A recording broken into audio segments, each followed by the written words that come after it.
The dust did not move for her. It clung to her skin like a second, grittier hide, caked in the corners of her eyes and settled in the cracked leather of her lips. She had been tied to the post since sunup, and now the afternoon heat pressed down like a physical weight, bleaching the sky to a pale, merciless blue. Her hands were bound behind the rough-hewn wood, the rope a coarse bite against her wrists. She had stopped feeling the chafe hours ago. Now it was just a dull, permanent fact of her existence, like the thirst in her throat and the hollow space where a name used to be. She did not look at the townspeople who drifted past. They were a collection of murmurs and sideways glances, of dust-kicked boots and the rustle of dry calico. Some stared openly, their judgment a plain, hard thing. Others hurried by, ashamed of the spectacle or their own complicity in it. A boy, no older than 10, threw a small stone that skittered past her bare feet. His mother pulled him away, her whisper sharp as a shard of glass. The woman felt the act more than she saw it, a small ripple in the stagnant air. She kept her eyes fixed on a loose nail in the boardwalk across the street, a dark iron star in a sea of gray wood. It was a point of focus, something real in a world that had turned to smoke and whispers. Her hair, a fall of black silk now matted with dirt and sweat, hung over her shoulder. It was the only part of her that still held any memory of softness. The dress she wore was little more than a burlap sack, torn at the shoulder, offering no protection from the sun or the stairs.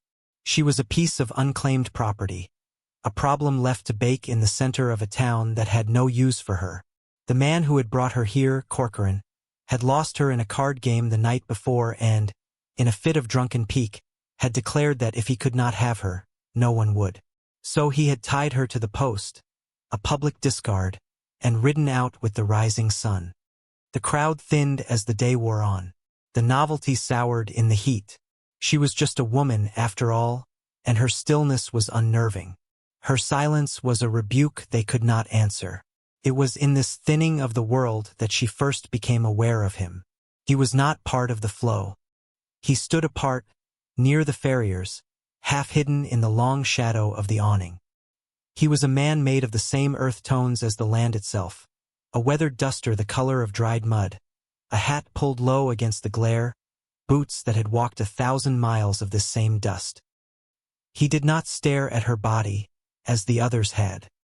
His gaze was steady, quiet, and fixed somewhere near her face, though not quite on her eyes. He was watching, but it was a different kind of watching. It was the way a man watches a storm build on the horizon, not with judgment, but with a kind of resigned awareness. He carried whole winters in his eyes, a landscape of loss she recognized because she carried her own. For an hour he just stood there. The sun began its slow descent, painting the western sky in shades of blood orange and bruised purple. The air cooled, and a shiver traced its way down her spine. The town constable, a man with a belly that strained the buttons of his vest, finally ambled over. He looked at the woman, then at the man in the shadows. "She can't stay here all night, Silas," the constable said, his voice lazy with authority. "Corcoran's gone. She's nobody's trouble now but the town's." The man, Silas, pushed himself off the wall. He moved with a slow economy of motion, as if conserving some finite supply of energy. He walked into the fading light, his boots making soft thuds in the deep dust. He stopped a few feet from her. He looked at the constable, not at her. "What's the town's price for trouble?" His voice was low, rough, like it came from under floorboards. The constable grunted, surprised. "This ain't a sale." "Everything's a sale," Silas said, his gaze unwavering. He reached into a pocket of his duster and pulled out a small leather pouch. He tossed it to the constable, who caught it with a clumsy juggled motion. The weight of coins clinked softly. "That cover the debt." "What debt?" "Corcoran didn't owe you." "He owed her," Silas cut in, the words sharp and final. He didn't wait for a reply. He turned his attention to the woman for the first time, his eyes finally meeting hers. They were gray as a winter sky, and held no pity. They held something quieter, something heavier. Understanding. He stepped behind the post. She flinched as she felt his presence behind her. A primal fear of a man's hands in the dark. But there was no rough grab, no violation. There was only the sound of a pocket knife clicking open. A moment later, the sharp, clean rasp of a blade cutting through coarse rope. The tension on her wrists vanished. The ropes fell away, leaving raw, red welts. She swayed, her legs numb and unused. Her arms, freed, hung limp at her sides, heavy as lead. She didn't turn around. She heard the knife click shut. She heard the soft thud of his boots as he stepped back. He did not touch her. He did not speak. He simply waited. After a long moment, when the world had stopped spinning, she found the strength to turn and face him. He stood there, a silhouette against the dying light, his face a map of shadows. He gave a slight nod, a gesture not toward her, but toward the dusty road leading out of town. It was not a command. It was an offer, a direction. With nothing left to lose, she took a hesitant step, and then another, following the silent man away from the post that had been her world. The journey was a long, silent conversation between the land and the sky. The dust lifted behind them like ghosts of the people they were leaving behind. Silas walked ahead, his pace steady and slow, measured for her bare, bruised feet. He never looked back to see if she was following. He seemed to know she would be. There was nowhere else to go. The sun had fully set, leaving a deep indigo twilight that softened the harsh edges of the world. The wind picked up, a cool breath against her raw skin. It was a mean wind, carrying the scent of sage and distant rain. Silas paused once, shrugging out of his duster. He didn't offer it with a flourish, didn't speak a word. He simply held it out. His gesture was so practical, so devoid of sentiment, that it felt more honest than any kind word. She hesitated for only a second before taking it. The heavy canvas was still warm from his body, and it smelled of leather and dust and something else, the faint, clean scent of wood smoke. She wrapped it around her shoulders, the weight of it a strange comfort, a solid anchor in the shifting dusk. They walked for what felt like miles. The lights of the town vanished behind a low rise, and they were alone with the stars, which burned with a cold, ferocious clarity in the blackness. The only sounds were the crunch of their feet on the gravelly earth and the keening of the wind. Once, he stopped by a gnarled mesquite tree and unhooked a canteen from his belt. Again he held it out. She took it, her hands trembling slightly as she lifted it to her lips. The water was cool and tasted of metal and earth. It was the first true kindness she had known in so long it felt like a shock, a pain that was almost pleasure.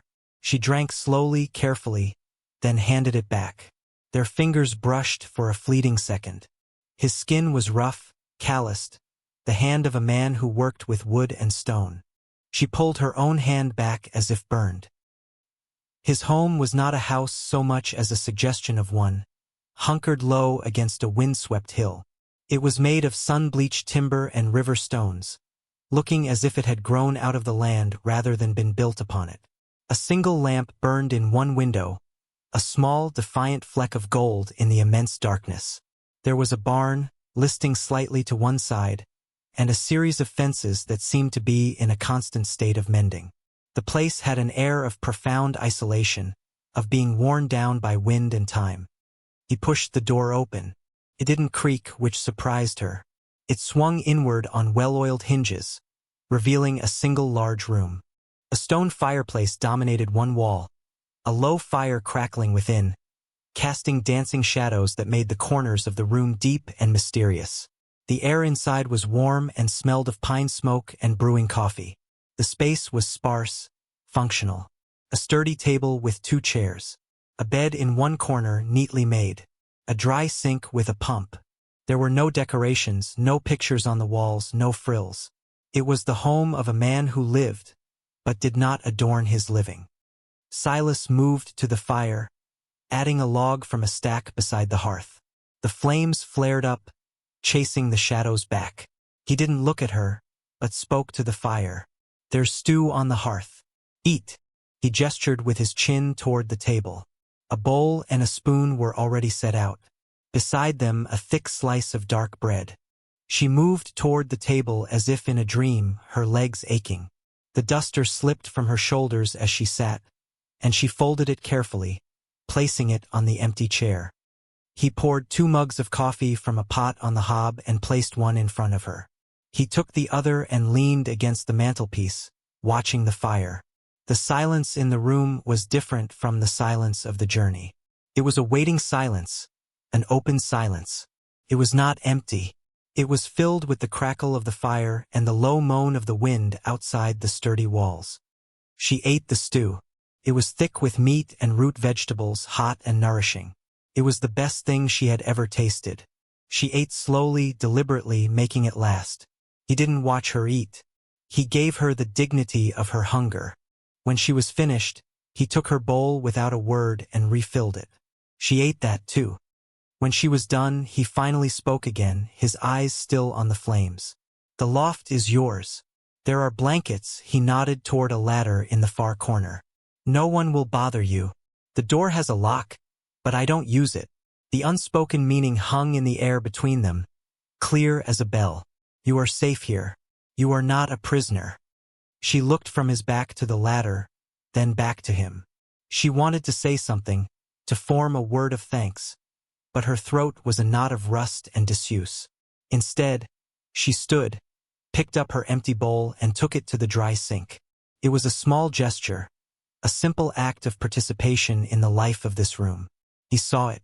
A slight, almost imperceptible nod was his only acknowledgement. She climbed the ladder to the loft. It was a small, clean space under the eaves, smelling of dried herbs and old wood. A thick mattress lay on the floor, piled with 2 heavy wool blankets. A small, shuttered window looked out into the blackness. She lay down on the mattress without undressing, pulling the blankets over her. They were heavy and warm. Through the floorboards, she could hear the faint crackle of the fire and see its flickering orange glow.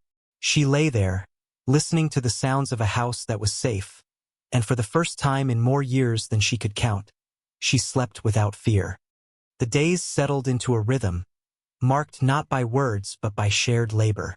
A language of action grew between them, quiet and precise. She rose with the first gray light, climbing down from the loft to find him already gone. The fire rebuilt and coffee simmering on the hearth. She would drink a mug of it, standing by the warmth, then set about the tasks of the house.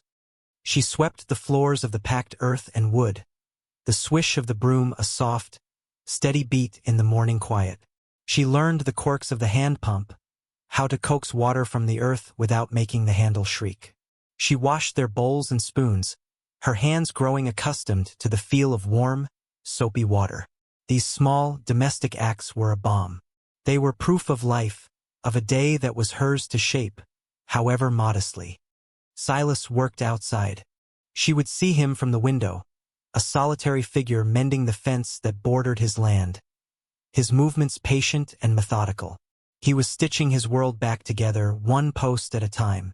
He worked with an intensity that seemed to hold his grief at bay. She understood that. Work was a wall you could build around the hollow places inside you. Sometimes she would take him a dipper of cool water. She would walk out to the fence line and stand there, waiting until he saw her. He would stop his work, wipe the sweat from his brow with the back of his hand, and drink the water she offered. He would nod his thanks, his gray eyes meeting hers for a brief, steady moment, and then she would return to the house. It was a ritual, an exchange. One afternoon, while gathering kindling near the back of the house, she found it. A small, simple grave marked with a fieldstone cross. There was no name carved into it, but someone had tended it. The weeds were pulled, the earth kept neat. She knew, with a certainty that settled deep in her bones, that this was the source of the winter in his eyes. This was the ghost that haunted the clean, empty spaces of his house. The next day, she found a single, stubborn wildflower growing by the creek, a splash of defiant purple against the brown earth. She picked it and, when Silas was out checking his snares, she placed it at the base of the stone cross. She did not know the name of the woman who lay beneath, but she knew her absence. It was a presence as real as the wind. When Silas returned that evening, he said nothing of the flower. But when she brought him his coffee, he looked at her for a long moment, and the winter in his eyes seemed, for just a breath, to recede. She found a crate of old clothes in the loft, smelling of lavender and thyme. They must have been hers, the woman under the stone cross. Faded calico dresses, neatly folded.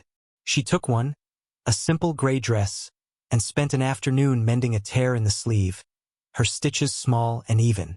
When she came down from the loft that evening wearing it, Silas looked up from the harness he was oiling. His hands stilled. A flicker of something, pain, memory, she couldn't tell, crossed his face and was gone. He just nodded slowly and went back to his work. But the next morning, he left a thick wool shawl draped over her chair. It was old and a little frayed, but it was warm. The silence between them began to change. It was no longer a void, but a shared space. It held the unspoken history of their separate griefs and the quiet comfort of their present routine. Sometimes, as she worked, she would hum, a low, tuneless sound she hadn't realized she was making until she saw him pause in his chopping of wood, listening. He never asked her to stop. She tried baking bread one day. She found flour and yeast in the pantry and worked the dough on the big wooden table. The loaf she pulled from the hearth oven was a sad, dense thing. It was heavy as a stone and nearly as hard. She placed it on the table between them at supper, her face flushed with failure. Silas picked it up, weighed it in his hand, and tapped it on the table. It made a solid thud. He took his knife, and with considerable effort sawed off a piece. He chewed it thoughtfully for a long time. She watched him, her hands clenched in her lap. Finally, he swallowed. "A little dry," he said, his face perfectly serious. A sound escaped her, a strangled little noise that was half gasp, half laugh. It was the first sound she had made in his presence that wasn't a hum. His eyes crinkled at the corners. It wasn't quite a smile, but it was close. "You didn't complain about mine," she heard herself say, her voice a thin, rusty whisper. "Yours didn't fight back," he said, and took another bite. That night, the bread died in vain, but something else was born in its place. A fragile shoot of ease pushing up through the hard ground of their silence. The thaw, when it came, started with a scream. It was her own. She woke in the black heart of the night, thrashing in the blankets, the loft air thick with the memory of Corcoran's face, of ropes and jeering crowds. The fear was a physical thing. A cold hand clamped over her mouth and nose. She sat bolt upright, gasping for breath, her heart hammering against her ribs like a trapped bird. Below, a chair scraped against the floor. She heard the soft tread of his boots. Panic seized her. He was coming. He would lock her in, punish her for the noise. She scrambled to the corner of the loft, pulling the blanket around her like a shield. The orange glow of a lamp appeared at the top of the ladder. He didn't climb it. He just stood at the bottom, holding the lamp high so its gentle light filled the small space. His face was cast in shadow, unreadable. "You're all right," he said. It wasn't a question. It was a statement of fact, a low, steady anchor in the storm of her terror. A sob broke from her, raw and ugly. "Don't," she whispered, the word torn from her throat. "Please, don't lock the door." He stood there for a long time, holding the light for her, letting her see that the room was just a room, that the shadows held no monsters. "I told you," he said, his voice softer than she had ever heard it. "I don't lock doors." He stayed there at the foot of the ladder until her breathing evened out, until the frantic beating of her heart slowed to a steady rhythm. Then, without another word, he turned and went back to his chair by the dying fire, leaving the lamp burning on the table below, a silent, golden promise that she was not alone in the dark. The next evening, as they sat by the fire, the silence felt different again. It was charged with the memory of her vulnerability and his quiet response. She had been mending one of his shirts, the needle moving in and out of the coarse fabric. She set it aside in her lap. "Why?" she asked, her voice still thin but clearer now. He looked up from the knife he was sharpening, his hands still. He knew what she was asking. Why her? Why the coins? Why this house? He took a long time to answer, his gaze lost in the flickering flames. My wife, he began, the words stiff with disuse. Her name was Sarah. She was small, but she had a fire in her. She wasn't from here. People were unkind. They didn't understand her ways. He paused, swallowing. One day, I came back from town. She was gone. Trackers said it was a raiding party. I never found her. I never knew for sure. He set the knife and whetstone down, his hands resting on his knees. When I saw you, tied to that post, I saw all the world's casual cruelty in one place. I saw them looking through you like you were glass. I couldn't just walk away again. I couldn't leave someone to be erased by the wind. He finally looked at her, and the winter in his eyes was a vast, open plain of grief. It wasn't for you, he said, his voice rough with honesty. Not at first. It was for her. It was for me. A debt I couldn't pay to her, so I paid it to the constable. She met his gaze, and for the first time she did not look away. She saw the truth of his words, the ragged, painful honesty of them. And she saw something else, too, that the act, begun for a ghost, had become real. It had taken root in the here and now, in this room between the two of them. Thank you, she said, the words simple and clean. He gave a short, sharp nod, as if to ward off the weight of her gratitude. But the bond between them had deepened, forged now not just in shared silence and small kindnesses, but in the shared truth of their wounds.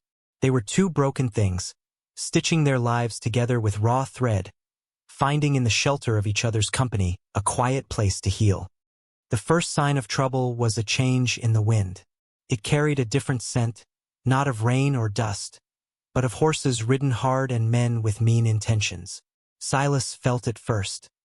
He was splitting logs by the barn, the rhythmic thud of the axe a familiar comfort. He paused mid-swing, his head cocked, his eyes narrowed on the far horizon. A small cloud of dust was rising against the pale blue sky, moving too fast for a lone rider, too purposeful for a stray herd. He didn't run. He didn't shout. He simply finished the swing, splitting the log with a clean crack. He wiped the blade of the axe on his trousers and walked back toward the house, his stride unhurried but deliberate. She was on the porch, scrubbing potatoes in a wooden bucket, and she saw the look on his face. The quiet had left his eyes, replaced by a hard, watchful stillness. Go inside, he said, his voice flat. Stay in the loft. Don't come down. No matter what you hear. She saw the question in his eyes before he asked it. Is it him? She didn't have to ask who him was. The name Corcoran was a sour taste in her mouth. She nodded, her hands suddenly cold despite the afternoon sun. He said he'd be back. He said what was his, stayed his. Silas's jaw tightened. Nothing here is his. He went into the house. When he came back out, he was carrying an old, heavy-looking rifle. He didn't cradle it like a weapon of aggression, but held it loosely in one hand, a tool for a job he didn't want. He stood on the porch, a silent sentinel, and waited. She did as he asked, retreating into the house and climbing to the loft. From the small, shuttered window, she could see the dust cloud growing larger, resolving itself into 3 riders. They moved with an arrogant swagger, even on horseback. The man in the lead was Corcoran. Even from this distance, she could see the cruel set of his shoulders. They pulled up just beyond the mended fence line, their horses stamping and blowing in the quiet air. The confrontation was set on the land they had both worked to heal, turning their small sanctuary into a battleground. Silas!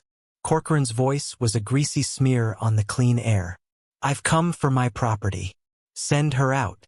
Silas didn't move from the porch. She's not property, he called back, his voice steady and clear, carrying easily in the stillness. And she's not yours. Ride on, Corcoran. Corcoran laughed, a short, ugly bark. I've got a bill of sale of a kind. I bought her from her last owner fair and square. She belongs to me until I say otherwise. The law's on my side, he gestured to the 2 men with him.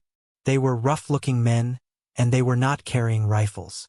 They were carrying bows. An old weapon, a cruel weapon, a weapon for hunting, not for fighting. "This isn't town, Corcoran," Silas said, his voice dropping lower. "There's only one law out here, and you're on the wrong side of my fence. I'm not leaving without what's mine." Corcoran snarled, his face twisting with rage and wounded pride. He nodded to one of his men. "Put a scare in him. An arrow in the doorpost." The man notched an arrow, the movement fluid and practiced. He drew the bowstring back. From the loft, she watched, her breath caught in her throat. The world seemed to slow down. The sun glinted off the arrowhead. Silas stood his ground, a figure carved from stone. But just as the bowman released the string, the front door of the house flew open. She stood there, framed in the doorway, her face pale but her eyes blazing. She had not been able to stay hidden. She could not let him face this alone. The bowman, startled by the sudden movement, shifted his aim instinctively.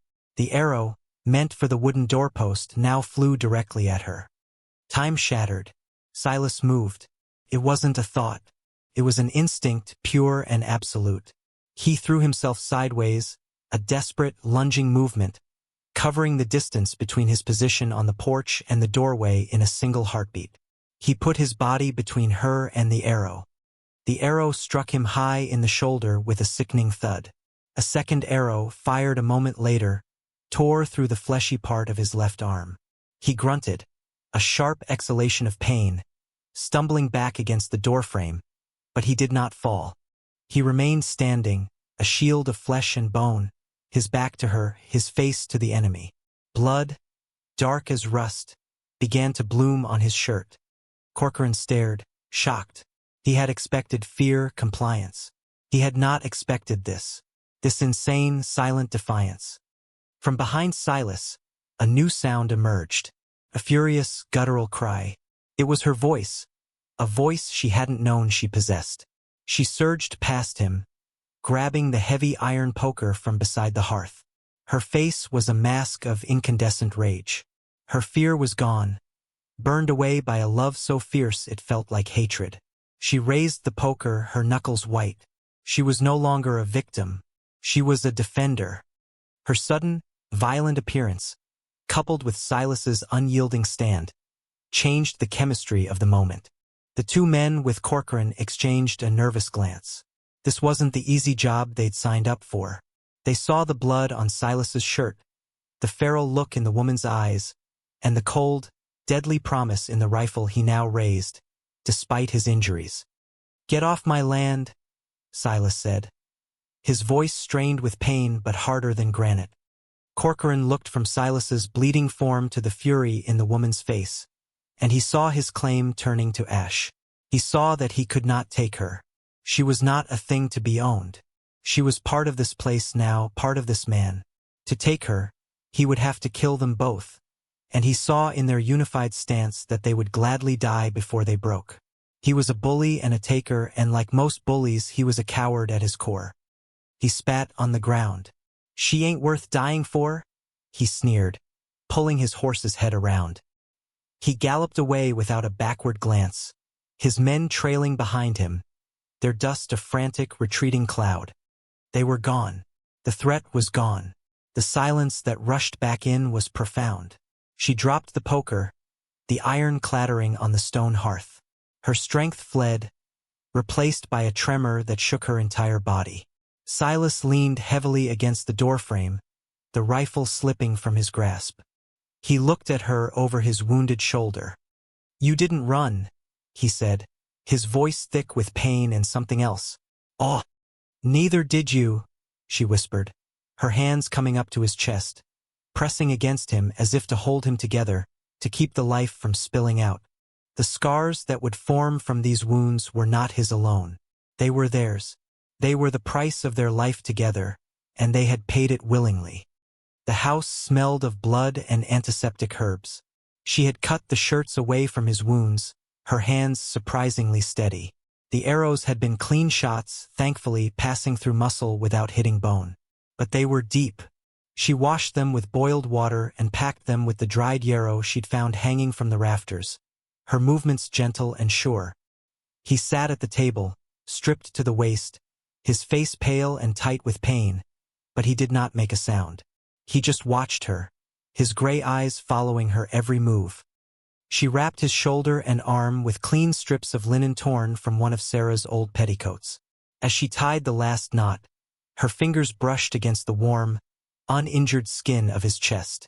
It was the first time she had touched him with such intimacy. A current passed between them, quiet and powerful. He flinched not from pain, but from the contact itself. She pulled her hands back quickly. "I'm sorry," she whispered. "Don't be," he said, his voice low. He reached up with his good hand and caught her wrist, his grip surprisingly strong. He didn't pull her closer. He just held her there for a moment, his thumb stroking the delicate skin of her inner wrist, right over the faint, faded marks left by Corcoran's ropes. It was a gesture that spoke volumes, an acknowledgement of all she had been and all she had become. He was touching her past and her present at the same time. He let her go. The moment passed, but it left an indelible mark on the air in the room. The unspoken contract between them had been rewritten in blood and bravery. They were no longer just a man and a woman sharing a roof. They were partners. They had defended their home, their life, together. Later, after she had helped him to his bed and he had fallen into an exhausted, pain-filled sleep, she took the tattered, blood-soaked pieces of his shirts and her old burlap dress out to the fire pit. She built a small, clean fire and laid the pieces of cloth on the flames. She watched them curl, blacken, and turn to weightless ash that floated up into the starry sky. It was a funeral for the people they used to be. The silent, grieving man, the voiceless, terrified woman. The fire only changes everything if something new is waiting in the ash. The next morning, he was sitting up in bed when she brought him a bowl of thin broth. He looked tired, the pain etched in lines around his eyes, but the winter in them had retreated further than ever before. "I don't have a name for you," he said, his voice quiet. "It ain't right." She looked at him, her heart giving a slow, heavy beat. She had been without a name for so long she had almost forgotten what it was to be a person who could be called. "Lena," she said. The name felt strange on her own tongue, a relic from another life. But saying it here in this room to this man felt like a claiming. Not his claiming of her, but her claiming of herself. "Lena," he repeated, testing the sound of it, settled in the room, comfortable and right. "It's a good name." He looked down at his bowl, then back at her. "I was scared, Lena." "I know," she said, and her voice was steady. "So was I." Their bond was solidified in that shared admission, more binding than any law or ceremony. It was a promise forged in fire and fear and the quiet, stubborn refusal to be broken. Weeks turned into a season. His wounds healed, leaving behind puckered, angry-looking scars on his shoulder and arm. He never hid them. They were part of him now, a map of the moment their lives had truly intertwined. She found she no longer minded the ghost of Sarah. The house was no longer haunted by an absence. It was filled with a new presence. Their presence. It breathed again, a slow, deep breath of life. One evening, they sat on the porch as they often did, watching the sun set. The silence between them was a soft, worn blanket. It was a silence of complete understanding, where words were unnecessary. He had been carving a piece of cottonwood, the shavings falling at his feet. He held it out to her. It was a small, crudely carved bird, its wings outstretched as if in mid-flight. It was clumsy and beautiful all at once. She took it, her fingers tracing the knife marks. "For the mantelpiece," he said. It looked empty. She smiled, a true, open smile that reached her eyes. She leaned over and, for the first time, initiated a touch born not of necessity or caretaking, but of simple affection. She rested her head on his good shoulder, right beside the new-healed scar. He stiffened for a moment, surprised, then slowly, hesitantly, he relaxed into the contact. His arm, the one that had been wounded for her, came up and rested around her shoulders. They sat like that for a long time, two solitary figures no longer alone, watching the last sliver of the sun disappear below the horizon. The house behind them was quiet and warm, the lamp she had lit in the window a small, steady beacon in the vast, open darkness. It was a promise. It was a home. This story. It ain't just about a man saving a woman from a bad spot. It's about what happens after the rescue. It's about the long, quiet, patient work of healing. It's about two people, shattered into 1,000 pieces by the world, who find a way to glue themselves back together using the broken edges of each other. The world will try to name you. It'll call you property or trouble or victim. It'll tie you to a post and try to bake the personhood right out of you in the sun. But a name is a holy thing. It's the first thing you own, and the last thing you should ever give away. And sometimes, the bravest thing you can do is find the courage to speak your own name into the silence, even if your voice is just a whisper. So here's your naming. For every soul who's ever felt erased, for every heart that's been left to stand alone in the middle of the town square, know this: your value is not determined by who claims you, but by the quiet dignity with which you claim yourself. And if you're brave enough, if you're patient enough to tend to the wounds of another, you might just find that the deepest scars are the ones that tell the most beautiful love stories. You might just find that the house you build to shelter someone else is the one that finally becomes your own home.